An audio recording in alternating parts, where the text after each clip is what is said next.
Bora desenhar esse lábio comigo? Eu começo fazendo um ponto para definir o meio do lábio. E aí eu marco também na parte de baixo. Olha a cliente bem de frente e tenta visualizar o centro. Não dá para se basear necessariamente pela ponta do nariz. Muitas clientes têm desvio ali da ponta do nariz, então não fica alinhado depois o desenho. Então eu peço para ela dar um sorriso. Eu vejo que está alinhado ali com o meinho dos dentes. E aí eu sigo o meu desenho. Depois de definir o meio, eu venho marcando o meu arco do cupido, tomando cuidado para não marcar fora da lâmina labial. Depois que eu faço essa marcação, tu pode vir com um palitinho analisando se os dois pontos estão alinhados. Dá para vir também com uma linha, mas eu gosto de usar o próprio palito, assim facilita. Depois de definir o meu arco do cupido, eu vou trazer essa marcação para o lábio inferior também. Primeiro ali eu só voltei para reforçar a marcação do centro do meu lábio. Quanto melhor esse desenho tiver, mais fácil vai ser para que a gente visualize o lábio como um todo e consiga perceber se tem algo para ajustar. Então, agora eu venho trazendo a minha marcação do lábio superior para o lábio inferior. Eu venho fazendo isso dos dois lados. Precisa necessariamente fazer com palito? Não precisa, mas o palito ele vai ser um facilitador. Depois de fazer essa marcação, eu venho definindo o fechamento da comissura. Eu gosto de marcar onde ela faz a primeira dobrinha. Ó, veja bem que eu marquei ali e ele abriu, né? Mas depois, visualizando bem, eu senti que não estava ideal. Então, a gente sempre tem que olhar o nosso desenho de forma criteriosa e pensar, tá, aquela marcação que eu fiz, ela ficou boa, preciso fazer mais um ajuste. É sempre muito importante, marca um ponto, afasta um pouco da tua cliente e olha bem direitinho para ver se de fato aquele ponto fez sentido. Porque a gente fica tão dentro do desenho que se perde. Então, ali, ó, tô marcando onde faz a primeira encostadinha do lábio, onde fecha a comissura. E agora eu venho dividindo ao meio a região da comissura com o arco do cupido. Faço literalmente divido ao meio. Tudo que a gente faz de um lado, a gente replica do outro, porque dessa forma a gente consegue desenhar melhor o lábio. Então agora eu venho com o palitinho trazendo a marcação para a região inferior de novo. Notem que eu coloquei o palito, mas não necessariamente eu fiz a marcação junto ao palito, ele só foi um guia. Limpa todo qualquer ponto que você sinta que, dei um passo para trás, olhei e não estava na zona ideal. E venho corrigindo. Com os meus pontos guias definidos, agora eu venho fazendo a união desses pontos. Eu gosto de começar pelo arco do cupido. Eu tenho facilidade, não existe um certo e um errado por onde você deve começar, mas eu venho fazendo um movimentinho de vai e vem da caneta de forma bem leve. Se a gente pressiona demais a caneta, ela acaba fazendo muita sujeira e a gente se perde. Então o negócio é vir puxando levemente e lembrando que a gente não traça uma linha reta entre um ponto e outro, é sempre uma linha fazendo uma curva suave.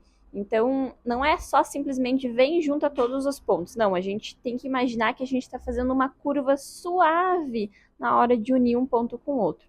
Então, assim, ó, senti que fiz uma linha grossa, sai um pouco do desenho, já vem limpando. Essa coisa de desenhar tudo e deixar para limpar depois vai fazer com que você tenha mais dificuldade de perceber quais foram os pontos onde você saiu do desenho ideal. Depois de fazer essa parte superior, eu gosto de unir ali a comissura com o meu arco que eu fiz. Eu tenho mais facilidade dessa forma. Eu gosto de usar a outra mão para dar uma apoiadinha na região, que ela costuma ser um pouco molinha, então se movimenta até mesmo com o movimento da caneta.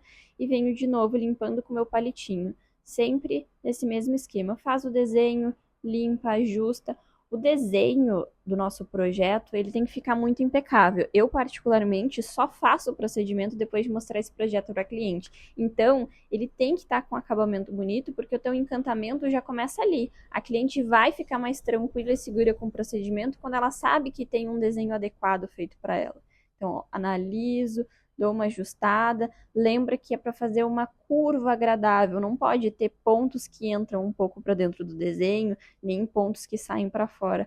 Ai, mas o que está fora não vai interferir no desenho de dentro, mas vai interferir na percepção da cliente. Então, o desenho tem que estar bem alinhado, sim, em todos os detalhes. Tem lábios que são muito maleáveis, então eu gosto de, ó, seguro com as duas pontas dos dedos da outra mão e venho fazendo a limpeza. Dessa forma eu deixo a pele firme. Essa coisa de só vir com um palito e arrastar vai fazer com que tu limpe o que não precisa, e aí fica mais cansativo e dá muito mais trabalho na hora de fazer esse desenho. E eu venho fazendo essa limpeza aos poucos, não precisa vir apagar toda a linha que você fez, não. Limpa um pouco por dentro, limpa um pouco por fora, revisa as linhas que já fez. Lembra, a gente tem que fazer curva suave. Sempre que sentir que essa curva não tá suave, ajusta mais um pouco a linha mais uma vez. Agora eu vou vir para o lábio inferior e eu começo ali pelo centro do lábio. Eu sinto que a gente tem mais facilidade. Tomando muito cuidado, porque essa região é fácil a gente acabar descendo um pouquinho mais e invadindo o que é pele. Lembrando que quando a gente pigmenta a pele, no longo prazo, a coloração fica diferente e dá um aspecto de batom borrado. A gente só invade a pele quando a gente tem que fazer uma correção de assimetria e nesses casos, a cor escolhida precisa ser suave, justamente para que a gente não tenha essa diferença gritante ali entre a lâmina labial e onde a pele. Então eu fui trazendo o meu desenho do centro para a comissura, venho fazendo pequenos ajustes e sempre fazendo aquilo que eu falei, dá uma afastada, olha o desenho de novo. E um detalhe muito importante também é que sempre que eu vou tocar na pele, seja para corrigir ou para desenhar, o meu mindinho ele tá servindo de apoio, porque se a mão fica flutuante no ar, é muito difícil a gente ter a coordenação adequada e pigmentar onde realmente precisa.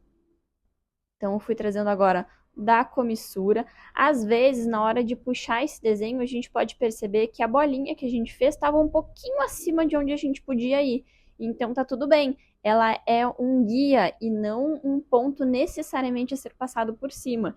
Cabe a nossa análise, a nossa observação ao longo do processo do desenho. Um desenho fechado já é hora de analisar pontos que não estão harmônicos. Ou seja, lembra das curvas suaves? Se em algum ponto não está fazendo aquela curva suave, contínua e bonita, a gente limpa, ajusta. Outra coisa que eu gosto é de deixar todas as linhas do contorno inteiro na mesma espessura, porque senão quando a gente vai mostrar para a cliente, às vezes ela olha e pensa, eu acho que esse lado está mais baixo que o outro, e às vezes não tem a ver com o lado tá torto, é só uma questão de que as linhas não estão na mesma espessura, então quando ela bota o olho, ela sente que tem algo diferente. A gente como profissional entende que às vezes tá uma linha mais grossinha, mas a gente sabe onde que a gente vai colocar pigmento, mas a cliente não. Vou tirar o espelho pra te dar uma olhada no projeto e tu poder me dizer se tu gostou do teu lábio assim, se tu imaginava algo um pouquinho diferente, mas eu procurei aproveitar bem a tua estrutura, tu tem uma estrutura já muito bonita, então a micro ela vem mesmo só dando aquele refinamento. O que tu pode observar é que o desenho ele pode te dar uma sensação de um pouco além do que vai, mas a gente vai bem nessa bordinha aqui de dentro, trazendo cor. Gostou dele assim? Gostou desse jeitinho? Gostei. Perfeito, vamos lá então, deixar essa boca bem maravilhosa. Tá bom.